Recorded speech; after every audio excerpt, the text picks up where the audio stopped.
ارتداد پھیل رہا ہے ہمارے معاشرے میں، ہم آپ بے خبر ہیں، ہم آپ ہاتھ پر ہاتھ رکھ کے بیٹھے ہوئے ہیں۔ پورے ملک کے مختلف حصوں میں ایک بیداری آئی ہے کہ ہماری بچیوں کو، ہماری لڑکیوں کو، مسلمان بچیوں کو، مسلمان بہنوں کو ارتداد سے بچایا جائے۔ لیکن افسوس ہے مالیگاؤں کے مسلمانوں پر کہ ہم آپ اب بھی اطمینان کے ساتھ بیٹھے ہوئے ہیں۔ ہمارے اندر بے حسی اتنی بڑھ چکی ہے کہ ہم دین و ایمان کے معاملے میں بھی، کفر و اسلام کے مسئلے میں بھی آگے بڑھنے کے لیے تیار نہیں۔ مشاعرہ کہہ دیجئے تو ہم خوب بڑا مشاعرہ کروائیں گے، اور سیٹھ صاحب سے بھی جا کے کہیے کہ مدرسہ میراث النبی میں ذرا بچوں کے لیے کتاب کی ضرورت ہے، بیاض کی ضرورت ہے، قرآن مجید کی ضرورت ہے، تو بیچارے اتنے حالات سنائیں گے کاروبار کی مندی کے، پریشانی کے، مصیبت کے، کہ بیچارہ جانے والا بھی سوچے گا کہ کاش مدرسے میں کچھ زکوٰۃ ہوتی تو انہیں کو دے دیتے۔ اور جب مشاعرہ کرانے والا جائے گا تو سیٹھ صاحب کہیں گے ہاں ہمارا بینر پہ ذرا بڑا فوٹو لگا دینا اور 50,000 لے جانا، ہاں تصویر ذرا بڑی ہو، صاف ستھری ہو۔ اور ابھی ہم 60 سال کے ہیں تو جو 40 سال کی عمر میں ہم نے کھینچی تھی وہ لگوا دیجیے گا، ایسا معلوم ہوتا ہے جیسے دوسرا نکاح کرنا ہے ہم کو، تو والی تصویر والا فوٹو ہمارا لگا دیجیے جس میں ذرا ہم جوان نظر آئے ماشاءاللہ۔ یہ سب چل رہا ہے ہمارے یہاں، اور میں اس لیے صاف صاف کہتا ہوں کہ بدلیے اس روش کو۔ یہ کیا غلط طریقہ ہے کہ آپ کی جیب میں مسجد اور مدرسے کے لیے پیسہ نہیں، آپ کے پاس اپنے بچوں کو، اپنی نسل کو دیندار بنانے کے لیے پیسہ نہیں، آپ کے پاس اپنی اولاد کے دین و ایمان کے تحفظ کے لیے پیسہ نہیں، اور بے حیائی کے عام کرنے کے لیے پیسہ ہے۔ شرم آنی چاہیے ان لوگوں کو جو مشاعرے کے نام پر اور یہاں ننگی تصویریں مشاعرات کی لگواتے ہیں، بڑے بڑے بینر لگواتے ہیں، تماشے کرتے ہیں، اور اس کے بعد ہزاروں لوگوں کے دین و ایمان کے اوپر اور ان کی حیاداری اور ان کے ضمیر پر ڈاکہ ڈالتے ہیں۔ شرم آنی چاہیے۔ اور ہم اور آپ اس بات کو سمجھیں کہ اگر ہمارا رخ بے دینی کا ہوگا اللہ کی مدد نہیں آئے گی، اگر ہمارا راستہ بے حیائی کا ہوگا اللہ کی نصرت ہم سے روٹ جائے گی۔ لاکھ آپ کا شہر مسجدوں کا شہر ہو، لاکھ آپ کا شہر علماء کا شہر ہو، لاکھ آپ کا شہر مدرسوں کا شہر ہو، اگر آپ اللہ کے دین کے لیے خرچ کرنے کے لیے، اللہ کے دین کے لیے آگے بڑھ کر مدد کرنے کے لیے تیار نہیں ہوں گے تو مسجد کے مینارے اللہ کی مدد نہیں اتروا سکیں، مسجد کی چٹائیاں اللہ کی نصرت نہیں اتروا سکیں گی۔ اللہ کی نصرت آئے گی اچھے اعمال کے نتیجے میں، اللہ کی مدد آئے گی بھلے کاموں کے نتیجے میں، دین و ایمان کی خدمت کے نتیجے میں، اچھی اللہ تعالیٰ کی مدد آئے گی جوانوں کے اچھے اخلاق کے نتیجے میں، اللہ کی مدد آئے گی گرم گرم آنسو رات کے آخری پہر اللہ کے آگے بہانے کے نتیجے میں۔ اس بات کو گرہ سے باندھ لیجیے، اور جو سماج میں برائیاں پھیل رہی ہیں ان کو روکنے کے لیے آگے آئیے۔ ایک بات میں نے عرض کی جوئے کے سلسلے میں، نشہ کتنا عام ہو رہا ہے، جس کو دیکھیے وہ نشے میں۔ ہمارے جوان، بلکہ جوان کیا ابھی جوانی کی دہلیز تک نہیں پہنچے اور ہمارے بچے نشہ کر رہے ہیں، کتا گولی کھا رہے ہیں، سلیشن نکل رہے ہیں۔ ابھی میں قریب میں کسی محلے میں گیا کسی کی عیادت کرنے کے لیے، آپ کے قریبی گلشن آباد میں، وہاں جہاں عیادت کرنی تھی وہاں سے میں نکل رہا تھا، محلے والوں کو خبر ہو گئی تو لوگ جمع ہو گئے۔ ہم لوگ جہاں جاتے ہیں 10 20 25 50 لوگ جمع ہو ہی جاتے ہیں، وہ بیچارے سب جمع ہو گئے سن کے کہ میں آیا ہوا ہوں۔ وہاں لوگوں نے بتایا 1-1.5 ہفتے پہلے کی بات ہوگی کہ ہمارے یہاں چند بچے چھوٹے چھوٹے گئے ہوئے تھے، اور وہاں پر 14 15 16 سال اس عمر کے چند جوان بیٹھ کر سلیشن پھلکے میں ڈال کر اس کو سونگ کر اس سے نشہ کر رہے ہیں۔ اب یہ بیچارے کم عمر 8 9 10 سال کے بچے، ان کو کیا سمجھ کہ یہ کیا کر رہے ہیں. وہ قریب چلے گئے دیکھنے کے لیے, پوچھا کیا کر رہے ہیں آپ لوگ؟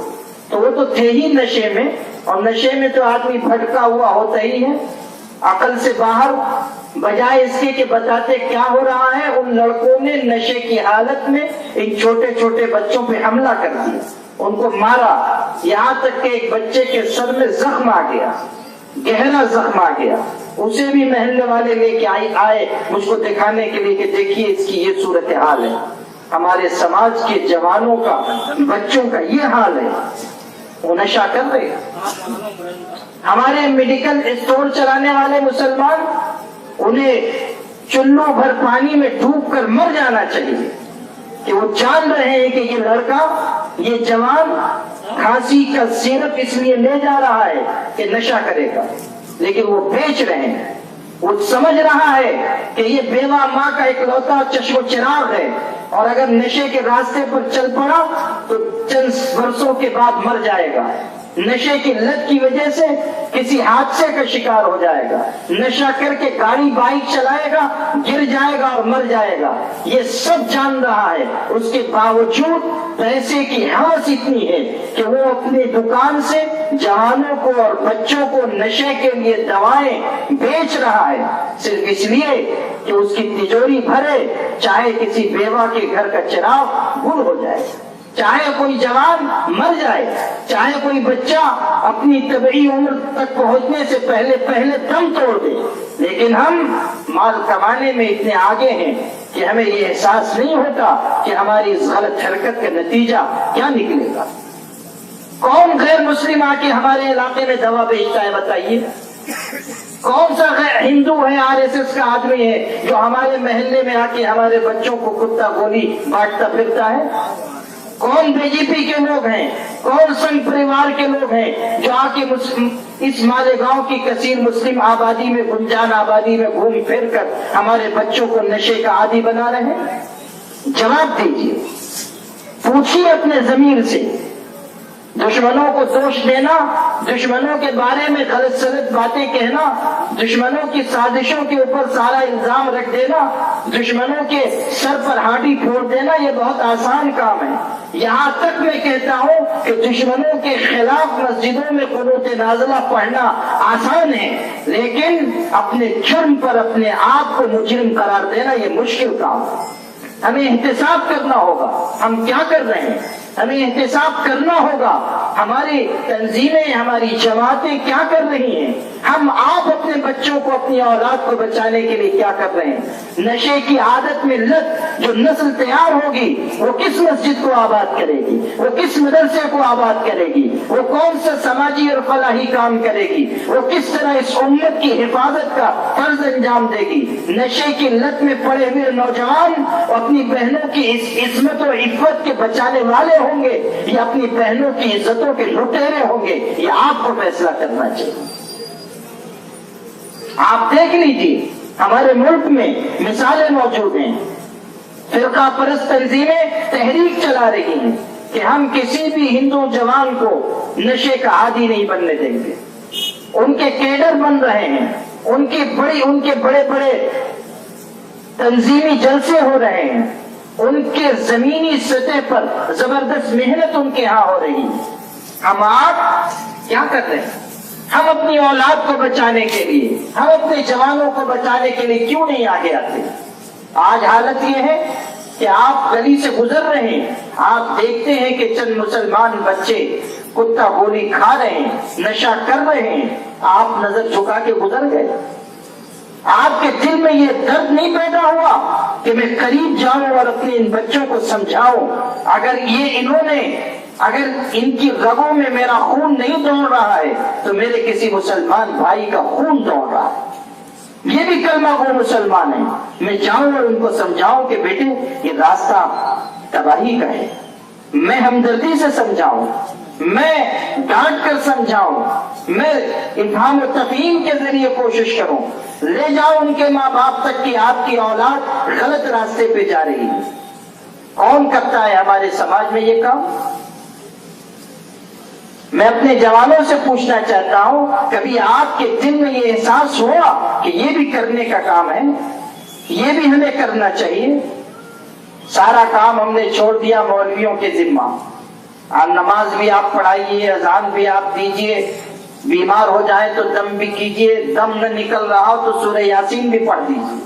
وہ تو خیر ہے کہ یہیں تک ہم نے کیا ہے, ورنہ کل کلا کو آپ لوگ کہیں گے مر میں رہا ہوں, قبر میں آپ سو جائیے.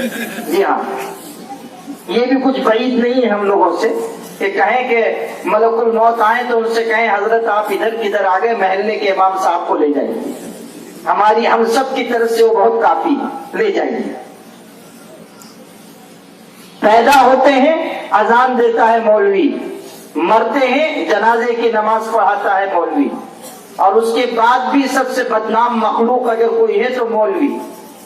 ذرا اچھا کپڑا ہم نے پہن لیا, مجھ سے تو نہیں پوچھتے ہیں, مجھ سے تو لوگ ڈرتے ہیں, ذرا لحاظ خیال کرتے ہیں, لیکن دوسرے لوگ جو ہیں دوسرے بیچارے علماء ذرا اچھا کپڑا پہن لیا تو کوئی نہ کوئی ضرور ٹوکتا ہے, مولانا کس نے دیا ہے؟ اچھا تو ہم کیا خیراتی کا پہنتے ہیں؟ ارے ہم اپنی کمائی سے بھی بنا کے پہن سکتے ہیں. ذرا ہم نے گاڑی خرید لی تو اور کسی گاڑی پہ نظر لگے نہ لگے, ہماری گاڑی پہ نظر لگے گی.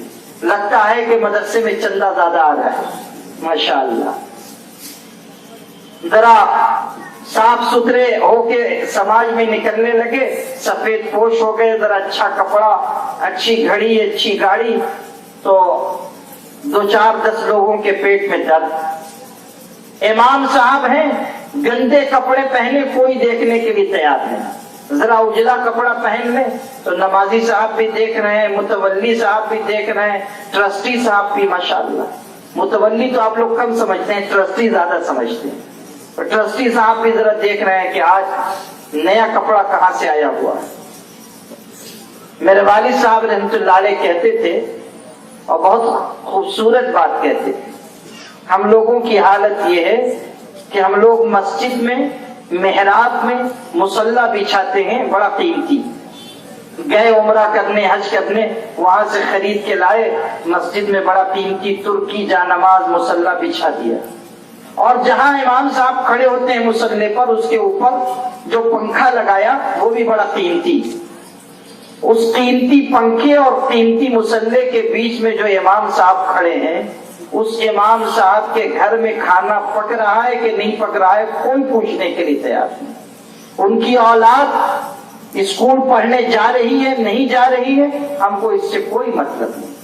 ان کی بیوی بیمار ہے, وہ بیچارے ڈاکٹر صاحب سے نسخہ لکھواتے ہیں, نسخہ پڑھتے ہیں, میڈیکل والے سے پوچھتے ہیں, وہ کہتا ہے 500 روپے لگیں گے. امام صاحب کی تنخواہ میں اتنی گنجائش نہیں, وہ بیچارے جیب میں پرچی ڈال کے اپنے گھر واپس چلے جاتے ہیں. بیوی پوچھتی ہے کیا ہوا, تو کہتے ہیں اللہ سے مانگیں گے کہ اللہ تم کو شفا دے, علاج کا پیسہ نہیں. ہم کبھی غور کرتے ہیں ان حقیقتوں پر؟ کبھی سوچتے ہیں آپ ہمارے ہاں لوم کارخانے میں جو لوم کا مزدور کما رہا ہے, اس کی تنخواہ میں, اس کی پگار میں, اور ہمارا امام جو مسجد میں نماز پڑھا رہا ہے اس کی تنخواہ میں کتنا فرق ہے. لوم چلانے والا امام صاحب سے زیادہ کما رہا ہے. ہمارے بچے, ہماری اولاد جیب خرچ کے نام پر سینکڑوں روپے ہفتے بھر میں لٹا رہی ہے. ہمارے یہاں کے ایک صاحب ملے, میں تو پیر ہوں, میرے یہاں لوگ آتے ہی ہیں ماشاءاللہ, جن کو نہیں بھی آنا ہوتا ہے وہ بھی آ جاتے ہیں, اس لیے کہ ان پہ مصیبت آ جاتی ہے, مصیبت پڑتی ہے تو آتے ہیں.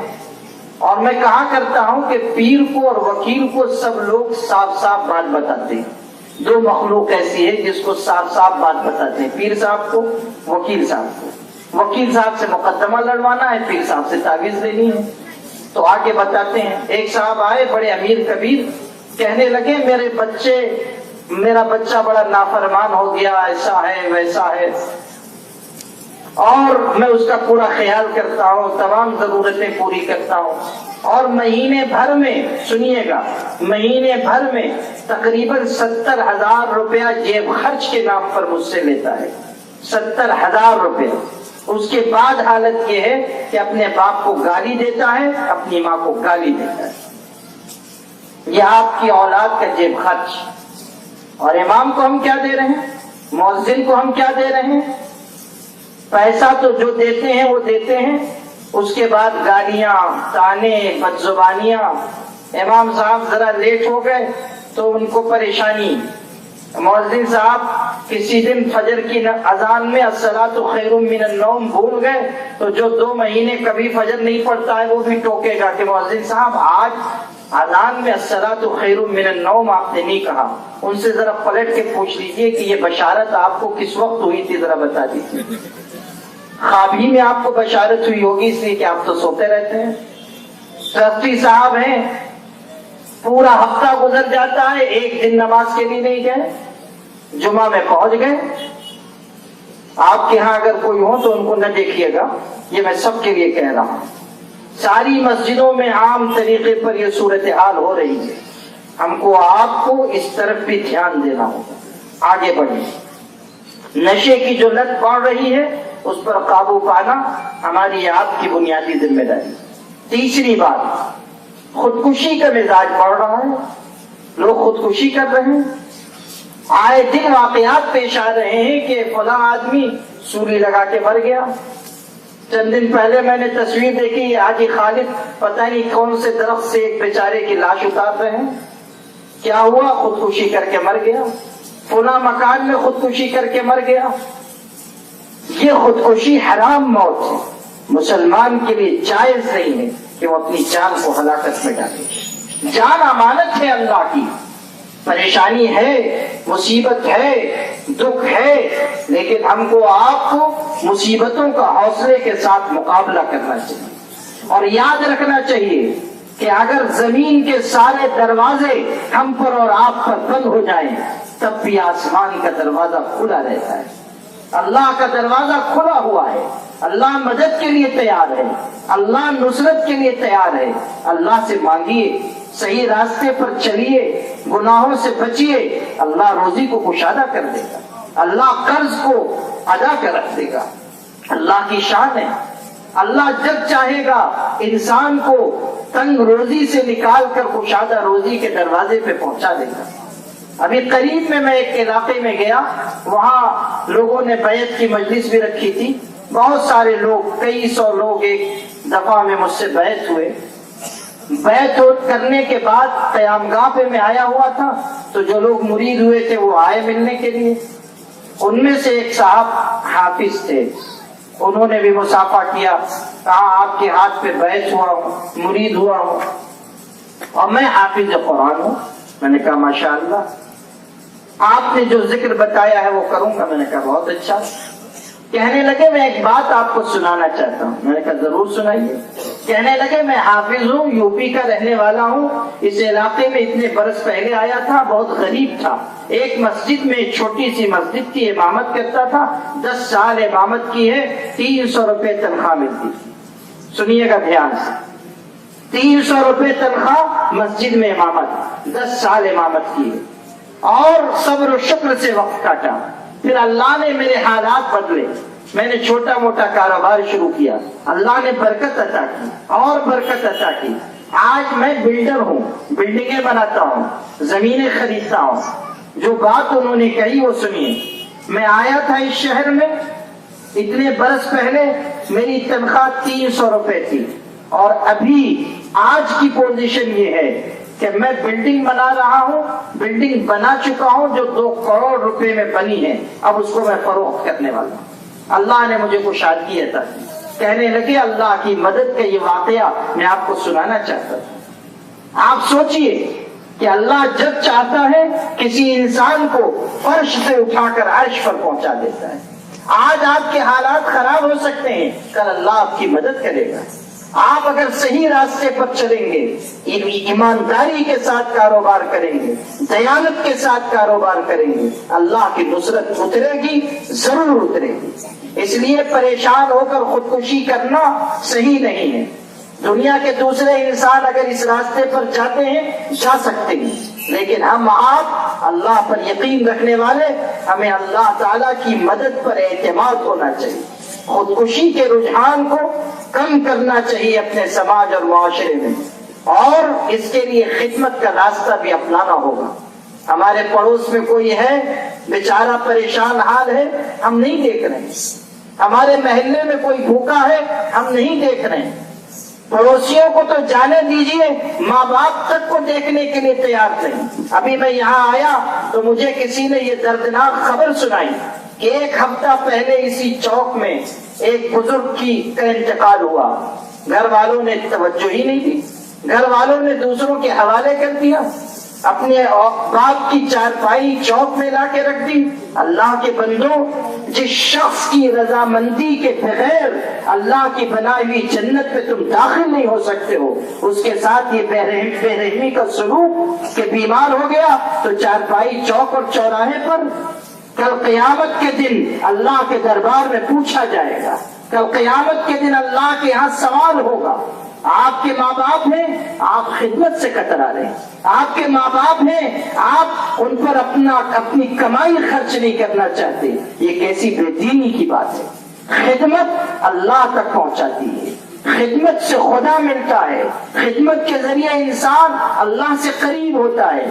ماں باپ کی خدمت، اپنے بھائی بہنوں کی خدمت، اپنے پڑوسیوں کی خدمت، اپنے سماج کے لوگوں کی خدمت، دکھی انسانوں کی خدمت، یتیموں اور بیواؤں کی خدمت، مسکینوں اور پریشان حالوں کی خدمت۔ یاد رکھنا، ایک تہجد گزار انسان برسوں برس اللہ کے آگے تہجد میں اٹھ کر رو رو کر جو مقام پاتا ہے، کبھی کبھی کسی بیوہ کے بجھے ہوئے چولہے کو جلا دینے والا چند گھنٹوں میں اس مقام کو پا لیتا ہے۔ خدمت کے ذریعے، محبت کے ذریعے، ہمدردی کے ذریعے وہ مقام مل جاتا ہے جو راتوں کو جاگ کر عبادت کرنے والے کا مقام، جو دن بھر بھوکا پیاسا رہ کر روزہ رکھنے والے کا مقام۔ ایک خدمت کے عمل پر اللہ اتنا اونچا اجر عطا کرتا ہے۔ میں آپ کو سناؤں، ہمارے آقا صلی اللہ علیہ وسلم کے بھائی ہیں، چچا زاد بھائی حضرت عبداللہ ابن عباس رضی اللہ عنہ، وہ مسجد نبوی میں اعتکاف میں تھے، مسجد نبوی میں ہے، اعتکاف میں بیٹھے ہوئے ہیں۔ اعتکاف کی حالت میں انسان مسجد سے نہیں نکل سکتا۔ ان کی خدمت میں ایک شخص آیا، آ کر کہنے لگا، حضرت میں بہت پریشان ہوں، بہت مصیبت میں ہوں، بہت مجھ پر کسی کا بہت بڑا حق ہے، میں ادا نہیں کر پا رہا ہوں۔ وہ شخص تقاضا کر رہا ہے، میرے پاس دینے کی سکت نہیں ہے، میں دوں گا ضرور لیکن آج میرے پاس استطاعت نہیں ہے۔ حضرت عبداللہ ابن عباس نے کہا، کیا تم یہ چاہتے ہو کہ میں چل کر اس شخص سے تمہاری سفارش کر دوں؟ انہوں نے کہا، اگر آپ چلیں گے اس سے بڑی کیا بات ہوگی۔ حضرت عبداللہ ابن عباس بہت بڑے صحابی، بہت بڑے عالم، حضور اکرم صلی اللہ علیہ وسلم سے قریبی رشتہ رکھنے والے، ان کا جانا معمولی بات نہیں تھی۔ کہا اگر آپ چلیں گے اس سے بڑھ کر کیا ہوگا۔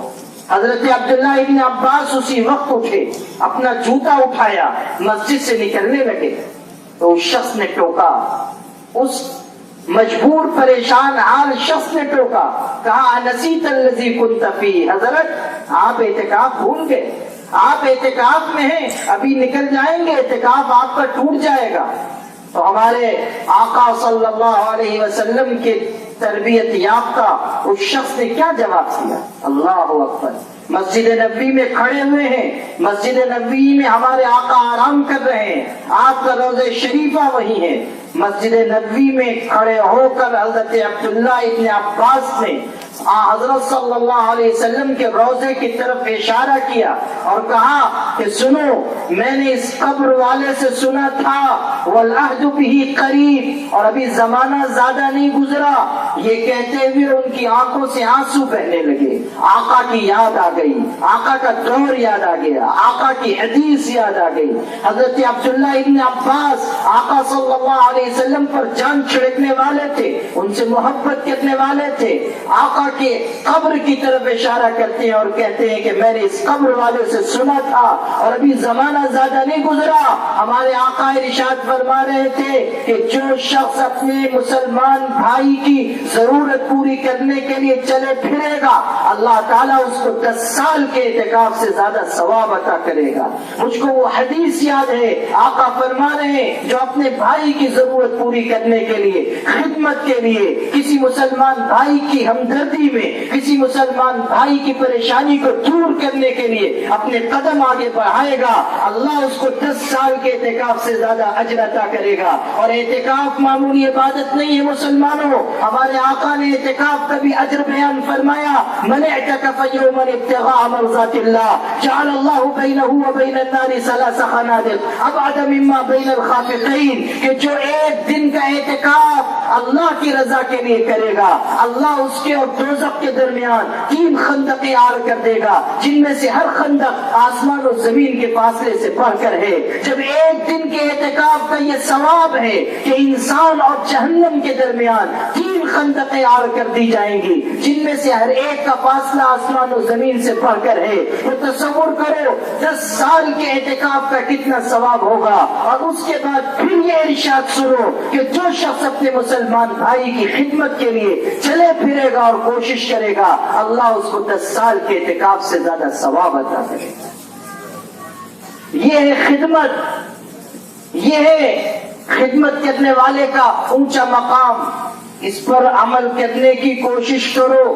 خودکشی جو لوگ کر رہے ہیں وہ حالات سے مجبور ہو کر کرتے ہیں، ہم آپ توجہ نہیں دیتے، ہماری جیب بھرتی جائے، ہماری تجوری بھرتی جائے، ہماری دکان اچھی چلے، ہماری تجارت عمدہ، اور بس یاد رکھنا مسلمان صرف اپنے لیے نہیں جیتا، مسلمان اپنے بھائیوں کے لیے جیتا ہے۔ قرآن نے صاف کہا یؤثرون علی انفسہم ولو کان بہم خصاصہ، کہ مسلمانوں کی شان تو یہ ہے کہ خود ان کے پیٹ بھوکے ہیں اور وہ دوسروں کو کھلاتے ہیں، ان کے تن پر لباس نہیں اور وہ دوسروں کو کپڑے پہناتے ہیں۔ مسلمان کی شان یہ ہے کہ وہ خود آدھی روٹی کم کھائیں مگر اپنے پڑوسی کو بھوکا نہ سونے دیں۔ ہمارے آقا صلی اللہ علیہ وسلم نے ارشاد فرمایا کہ آسمانوں سے اتر اتر کر جبریل آتے رہے آتے رہے آتے رہے اور پڑوسی کے ساتھ اچھے سلوک کی وصیت کرتے رہے، یہاں تک کہ مجھ کو یہ خیال ہوا حتی ظننت انہ سیورثہ، میں نے یہ خیال کیا کہ اب کسی دن جبریل آسمان سے اتر کر آئیں گے اور یہ پیغام سنائیں گے کہ آقا صلی اللہ علیہ وسلم سن لیجئے، پڑوسی کا یہ حق ہے کہ اگر اس کا پڑوسی مر جائے تو اس کی وراثت میں پڑوسی کا حصہ ہوگا۔ یہاں تک تاکید کی گئی، پڑوسی کے بارے میں اتنی تاکیدیں قرآن میں حدیث میں موجود ہیں، اس کے باوجود ہمارے آپ کے سماج اور معاشرے میں پڑوسیوں کا خیال نہیں۔ پڑوس میں کون جی رہا ہے کون مر رہا ہے ہم کو پتہ نہیں، کون بھوکا ہے کون ننگا ہے ہم کو خیال نہیں۔ ہمارے آقا صلی اللہ علیہ وسلم نے ارشاد فرمایا قیامت کے دن ایک انسان اللہ کے دربار میں حاضر کیا جائے گا، اللہ پاک اس سے کہیں گے کہ کیسا بے شرم ہے تو کہ میں بیمار ہوا اور تو نے مجھ کو میری عیادت نہیں کی۔ وہ کہے گا اللہ آپ پاک ہیں، آپ بے نیاز ہیں، آپ پر بیماری نہیں آ سکتی، آپ پر کوئی زوال نہیں ہے، آپ تو طاقت والے ہیں، آپ تو شفا دینے والے ہیں، آپ کی بیماری سمجھ میں نہیں آتا۔ تو اللہ تعالیٰ فرمائیں گے، ہمارے آقا نقل کر رہے ہیں، اللہ تعالیٰ فرمائے گا کہ سن تیرے پڑوس میں فلاں شخص بیمار ہوا تھا، اگر تو اس کی بیمار کرسی کو جاتا تو مجھ کو وہی پاتا۔ اللہ تعالیٰ کہے گا کہ او انسان میں بھوکا تھا تو نے مجھ کو کھلایا نہیں، وہ کہے گا اللہ آپ پر بھوک نہیں ہے، اللہ پاک کہے گا تیرے پڑوس میں فلاں انسان بھوکا تھا، اگر تو اس کو کھلاتا تو مجھ کو اسی کے پاس پاتا۔ کیوں یہ تاکید کی گئی، کیوں ایسے اونچے الفاظ کہے گئے؟ تاکہ خدمت کا جذبہ ہم میں سے ہر شخص کے دل میں پیدا ہو۔ ایک دور تھا جب لوگ اپنا پیٹ کاٹ کر دوسروں کو کھلاتے تھے۔ ہمارے بزرگوں میں حضرت مولانا مظفر حسین قادھیلوی بہت بڑے اللہ والے گزرے ہیں، وہ ہمیشہ سفر کرتے تھے، بہت متقی انسان تھے، اللہ کے ہاں ان کا بہت اونچا مقام تھا۔ خود بیان کرتے ہیں کہ ایک دفعہ سفر کرتے کرتے ایک گاؤں میں پہنچا، چھوٹا سا دیہات تھا، شام ہو رہی تھی، میں نے سوچا یہیں قیام کر لوں، اگلی صبح آگے بڑھ جاؤں گا۔ کہتے ہیں مسجد میں چلا گیا، عصر میں کوئی مسجد میں نہیں آیا، میں نے اکیلے نماز پڑھی، مغرب کے وقت بھی میں نے تنہا نماز پڑھی، پھر مغرب کے بعد کچھ لوگ کھیتوں سے کام کر کے آئے، انہوں نے تنہا اپنی نماز پڑھی، سب چلے گئے، کسی نے مجھ کو دیکھا بھی نہیں، کسی نے پوچھا بھی نہیں کہ بھوکے ہو مسافر ہو، کسی نے کوئی بات نہیں پوچھی۔ کہتے ہیں کہ تھوڑی دیر کے بعد ایک غریب انسان آیا، شکل سے مفلس معلوم ہوتا تھا، مزدور لگتا تھا، اس نے بھی نماز پڑھی۔ نماز پڑھنے کے بعد میرے قریب آیا، مجھ کو سلام، کہا آپ مسافر ہیں؟ میں نے کہا ہاں۔ آپ نے کھانا کھایا؟ میں نے کہا نہیں، میرے پاس کھانے کا کوئی انتظام نہیں۔ کہنے لگا اچھا آپ رکے رہیں۔ اس کے بعد اپنے گھر گیا، گھر جا کر ایک کپڑے میں 3 روکھی روٹیاں لے کر آیا۔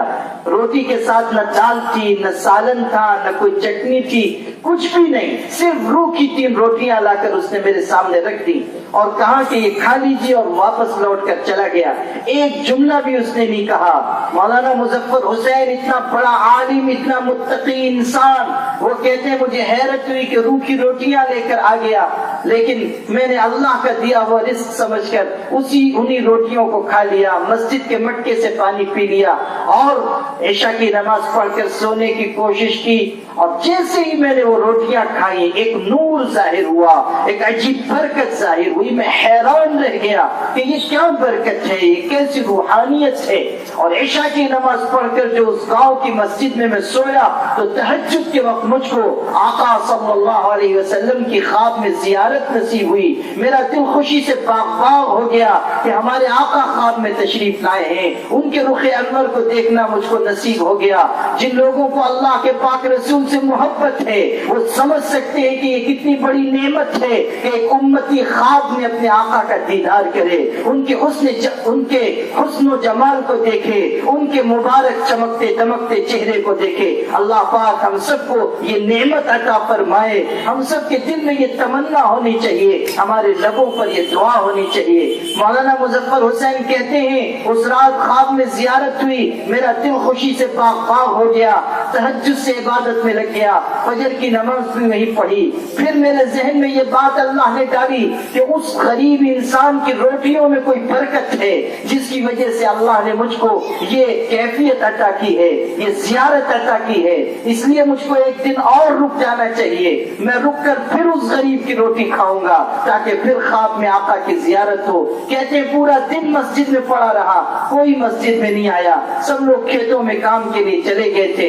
پھر شام کے وقت مغرب میں لوگ آئے، پھر وہ غریب آیا، اس نے مجھ کو دیکھا، حیرت سے دیکھا، اپنے گھر گیا، پھر کپڑے میں روٹی لا کر رکھی، لیکن آج 3 روٹیاں نہیں تھی، صرف 2 روٹی تھی۔ میں نے ان روٹیوں کو کھایا، پھر برکت ظاہر ہوئی۔ اس رات پھر خواب میں زیارت ہوئی۔ تیسرے دن میں پھر رک گیا، مغرب کے بعد وہ شخص آیا، اس نے مجھ کو دیکھا، اپنے گھر گیا، اب کی صرف 1 روٹی لا کر دی، اور جب واپس جانے لگا ہر دن کچھ نہیں کہتا تھا، لیکن آج جب جانے لگا تو مجھ سے اس نے کہا کہ حضرت آپ کو اللہ کا واسطہ کل آپ اس مسجد میں مت رکیے گا، آگے سفر پر چلے جائیے گا، آپ کو اللہ کا واسطہ کل آپ اس مسجد میں قیام مت کیجیے گا۔ تو اس نے اتنے درد سے کہا کہ میں پریشان ہو گیا۔ میں نے کہا کہ مجھے تو پہلے ہی دن چلے جانا تھا، لیکن میں نے تمہاری روٹیاں کھائی، انہیں بڑی برکت ظاہر ہوئی، اسی کے کھانے کے اشتیاق میں رک گیا۔ جب تمہاری دی ہوئی روٹی کھاتا ہوں اللہ کے پاک رسول کی خواب میں زیارت ہوتی ہے، اور تم یہ جو مجھ سے کہہ رہے ہو کہ کل آگے چلے جانا تو اس کا راز بتا دو۔ تو اس شخص نے کہا کہ نہیں، میں آپ سے بتانا نہیں چاہتا، بس آپ کل چلے جائیے گا۔ انہوں نے کہا تم کو محمد الرسول اللہ کا واسطہ تم کو بتانا ہوگا کہ اس میں کیا راز ہے۔ تو اس شخص کی آنکھ میں آنسو آ گئے۔ اس نے کہا میں غریب مزدور شخص ہوں، صبح فجر سے پہلے اٹھ کر جنگل جاتا ہوں، نماز وہی پڑھتا ہوں، دن بھر لکڑیاں کاٹتا ہوں، میرے ہاتھ میں چھالے پڑ جاتے ہیں، شام تک محنت مزدوری کرتا ہوں، لکڑیوں کا گٹھر بنا کر لاتا ہوں، بازار میں بیچتا ہوں، اس سے اتنا ہی پیسہ مجھ کو ملتا ہے کہ جس سے آٹا لے کر 3 روٹیاں بنتی ہیں۔ میں ہوں، میری بیوی ہے اور میرا ایک بیٹا ہے، ہم لوگ روزانہ دن بھر میں صرف 1 روٹی کھا کر گزر بسر کرتے ہیں۔ میں کسی کے آگے ہاتھ نہیں پھیلاتا، کسی کو اپنی حالت نہیں بتاتا۔ آپ جب پہلے دن مسجد میں آئے میری نظر پڑی کہ آپ مسافر ہیں، آپ بھوکے ہیں، تو میرے دل نے گوارا نہیں کیا کہ آپ بھوکے رہ جائیں اور ہم پیٹ بھر کر کھا لیں، اس لیے ہم تینوں نے اپنے حصے کی روٹی آپ کو لا کر دے دی۔ اگلے دن میرے بیٹے کی حالت بہت خراب تھی، فاقہ گزر چکا تھا، بیٹے کی حالت دیکھی نہیں جاتی تھی، اس لیے ہم نے بیٹے کو اس کے حصے کی روٹی دے دی اور 2 روٹیاں روٹیاں میری اور بیوی کے حصے کی میں نے آپ کو لا کر دے دی. پھر میری بیوی 2 دن کے فاقے سے تھی, آج اس کی حالت بھی اچھی نہیں تھی, میں نے ایک روٹی بیٹے کو دی, ایک بیوی کو دی اور اپنے حصے کی روٹی لے کر آیا ہوں. قسم خدا کی کل فاقہ کرنے کی مجھ کو بھی سکت نہیں ہے, اس لیے میں نے آپ سے مجبوری میں کہا ہے کہ آپ مسجد چھوڑ کر آگے سفر میں چلے جائیں. یہ ہے ایثار مسلمانوں, یہ ہے قربانی, یہ ہے جذبہ کہ ایک مزدور لکڑہارا دن بھر محنت کرتا ہے, مزدوری کرتا ہے, ہاتھ میں چھالے پڑ جاتے ہیں, 3 روٹیاں ملتی ہیں اور وہ بھی مسافر کو کھلا دینے کا جذبہ ہے. کیوں نہ ہوتی اس کی روٹی میں یہ تاثیر کہ مولانا مظفر حسین جیسا شخص جب انہوں نے یہ سنا تو ساروں قطار رو پڑے, آنکھوں سے آنسو بہ پڑے اور انہوں نے کہا کہ وہ شخص تیری روٹیوں میں کیوں نہ برکت ہو کہ جب تو اتنی محنت سے کماتا ہے, حق حلال کی روزی کماتا ہے اور تیرے اندر ایثار کا یہ جذبہ ہے, تبھی تو تیری روٹیوں میں یہ تاثیر ہے کہ جب تیری روٹی پیٹ میں جاتی ہے آنکھوں میں محمد مصطفیٰ کے جلوے نظر آتے ہیں. یہ ہے وہ چیز جو آپ سے عرض کرنا چاہتا ہوں. خدمت کا مزاج بناؤ مسلمانوں. بہت بڑے بزرگ ہمارے گزرے ہیں, حضرت مولانا احمد علی لاہوری رحمۃ اللہ علیہ مفسر قرآن تھے, اللہ کا قرآن ان کو عظمت تھا, زبردست طریقے پر قرآن کی خدمت کی, یہاں تک کہ جب ان کا انتقال ہوا قبر میں دفنایا گیا تو ان کی قبر کی مٹی سے خوشبو پھوٹ پڑی. پاکستان میں لاہور میں دفن کیے گئے ہیں, تقسیم کے بعد دفن کیے گئے, قریب کے زمانے کا واقعہ ہے, قبر سے خوشبو پھوٹ پڑی. لوگ حیران ہیں کہ قبر سے خوشبو کیسے آ رہی ہے, لوگ قبر کی مٹی اٹھا اٹھا کر لے گئے, یہاں تک کہ کیمیائی تجزیہ کیا گیا, لیبارٹری میں ان کی قبر کی مٹی لے جائی گئی اور اس کا تجزیہ کیا گیا کہ اس قبر کی مٹی میں خوشبو کیسے پیدا ہو جاتی ہے. کوئی باہر سے عطر لا کر چھڑکتا ہے, کوئی کیمیکل ڈالا جاتا ہے, کیا ہے اس مٹی میں کیسے خوشبو آتی ہے. تب لیبارٹری والے بھی اس نتیجے پر پہنچے کہ ہم نہیں بتا سکتے ہیں کہ اس قبر کی مٹی میں خوشبو کیسے پیدا ہوتی ہے. اس لیے نہیں بتا سکتے کہ اس قبر کی مٹی میں خوشبو زمین سے نہیں پیدا ہوتی ہے, آسمان سے پیدا ہوتی ہے. یہ کیفیت ہوئی. اللہ نے بتایا کس درجے کا متقی انسان ہے. وہ کہا کرتے تھے اور ان کی بات میں آپ کو سنانا چاہتا ہوں. فرماتے تھے لوگوں سنو, اگر میں سفر میں جا رہا ہوں, ریلوے اسٹیشن پر پہنچ چکا ہوں, ٹرین آ چکی ہے, میرا ایک پیر ٹرین کے پائیدان پر ہو, دوسرا پیر زمین پر ہو, اور کوئی اس وقت آ جائے اور آ کر مجھ سے کہے احمد علی پورے قرآن کا خلاصہ مجھ کو بتا دو, قرآن سمجھا دو, تو قسم خدا کی میرا دوسرا پیر پائیدان پہ بعد میں رکھوں گا, پہلے اس کو پورا قرآن سمجھا دوں گا, اتنے تھوڑے وقت میں پورا قرآن سمجھا دوں گا. ایک پیر پائیدان پر ہے, ایک پیر زمین پر ہے, آنے والا آتا ہے اور پوچھتا ہے قرآن سمجھا دے احمد علی, تو میں کہوں گا کہ رک, میں تجھ کو دوسرا پیر پائیدان میں رکھنے سے پہلے پورا قرآن سمجھا دوں گا. لوگوں نے کہا حضرت قرآن 848 صفحے کی کتاب ہے, قرآن 114 سورتوں والا قرآن ہے,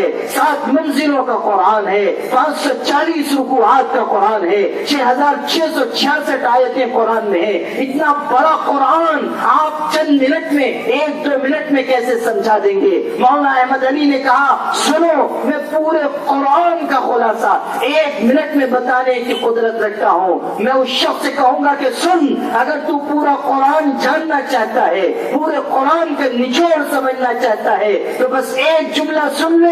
پورے قرآن کا نچوڑ یہ ہے کہ اللہ کو اس کی عبادت کے ذریعے, محمد مصطفیٰ کو اس کی اطاعت کے ذریعے اور مخلوق خدا کو خدمت کے ذریعے خوش کرو. یہ ہے پورے قرآن کا خلاصہ. اللہ کو عبادت کے ذریعے, محمد مصطفیٰ کو اطاعت کے ذریعے اور مخلوق خدا کو خدمت کے ذریعے خوش کرو. پورے قرآن کا یہ خلاصہ ہے, پورے قرآن کا نچوڑ ہے. اسی لیے قرآن نے کہا وَيُطْعِمُونَ الطَّعَامَ عَلَى حُبِّهِ مِسْكِينًا وَيَتِيمًا وَأَسِيرًا. اللہ کے اچھے بندے وہ ہیں جو اللہ کی محبت میں فقیر کو, مسکین کو, قیدی کو, یتیم کو کھانا کھلاتے ہیں. قرآن کہہ رہا ہے کہ آؤ ہم بتاتے ہیں اسلام کیا ہے, آؤ بتاتے ہیں اسلام کیا ہے. فَلَقْتَحَمَ الْعَقَبَةَ وَمَا أَدْرَاكَ مَا الْعَقَبَةُ.